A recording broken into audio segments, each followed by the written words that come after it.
Bismillahirrahmanirrahim. Assalamualaikum warahmatullahi wabarakatuh. Bagaimana kabar anak-anak ibu di rumah hari ini? Ibu harap anak-anak ibu di rumah selalu dalam keadaan sehat walafiat. Baik anak-anak, hari ini kita akan melanjutkan materi yang kita bahas pada minggu lalu. Sebelum itu, marilah kita berdoa terlebih dahulu agar Allah senantiasa membuka pikiran dan hati kita untuk menerima semua pembelajaran yang akan kita pelajari pada hari ini. Berdoa mulai.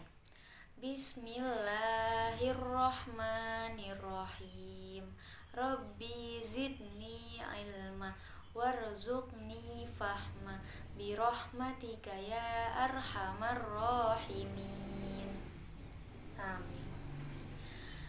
Baik anak-anak, tema kita pada hari ini yaitu menatap masa depan dengan optimis, ikhtiar, dan juga tawakal. Yang pertama, optimis.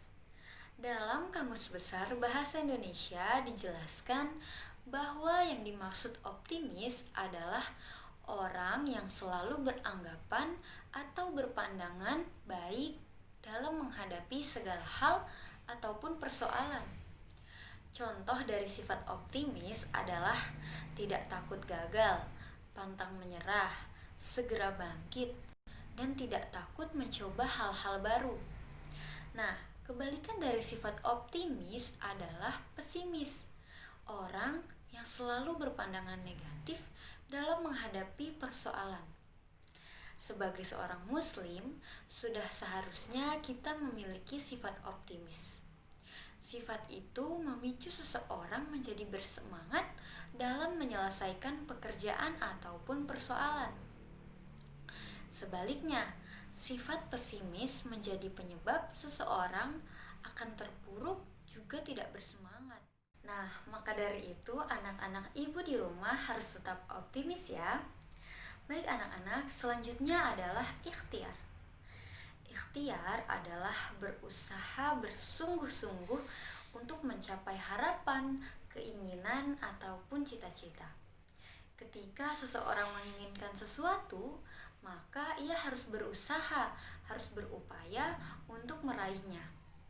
Contoh dari ikhtiar yaitu yang pertama, orang yang ingin pandai, ia harus berusaha dengan rajin belajar. Nah, yang kedua, orang yang ingin sehat, ia harus berusaha dengan rajin menjaga kebersihan, berolahraga, makan teratur, dan juga istirahat yang cukup. Itulah yang disebut juga dengan ikhtiar. Nah, ikhtiar merupakan bagian penting yang harus dilakukan oleh manusia. Maka dari itu, orang yang menginginkan sesuatu tidak boleh hanya diam dan tidak berupaya sama sekali. Nah, selanjutnya, usaha atau ikhtiar harus diikuti dengan doa, memohon kepada Allah agar keinginan tersebut terwujud. Baik anak-anak, setelah kita optimis, kita juga sudah berikhtiar semampu kita. Selanjutnya yaitu tawakal. Tawakal artinya berserah diri kepada Allah atas hasil dari usaha kita setelah kita berusaha bersungguh-sungguh dan juga berdoa.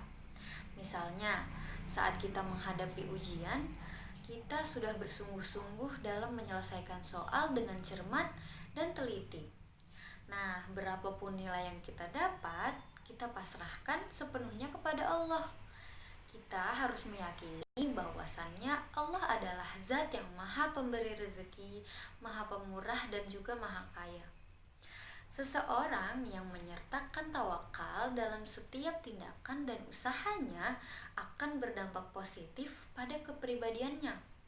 Dampak positif ini tidak hanya terlihat dari usahanya ketika usaha itu berhasil, namun juga terlihat ketika usahanya tidak berhasil.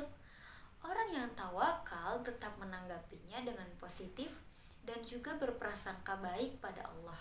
Maka dari itu penting sekali ya kita bertawakal kepada Allah, karena kita tahu bahwasannya Allah adalah penulis skenario terbaik. Allah yang tahu yang mana yang terbaik untuk kita. Nah, baik anak-anak, kesimpulannya adalah kita dalam menjalani hidup ini harus tetap optimis, ikhtiar, dan juga tawakal.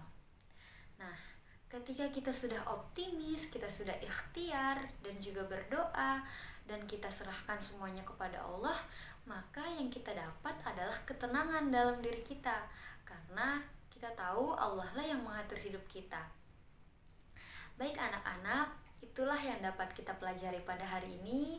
Insya Allah bermanfaat dan juga insya Allah dapat kita terapkan dalam kehidupan kita sehari-hari. Baik, Ibu akhiri pembelajaran kita pada minggu ini. Assalamualaikum warahmatullahi wabarakatuh.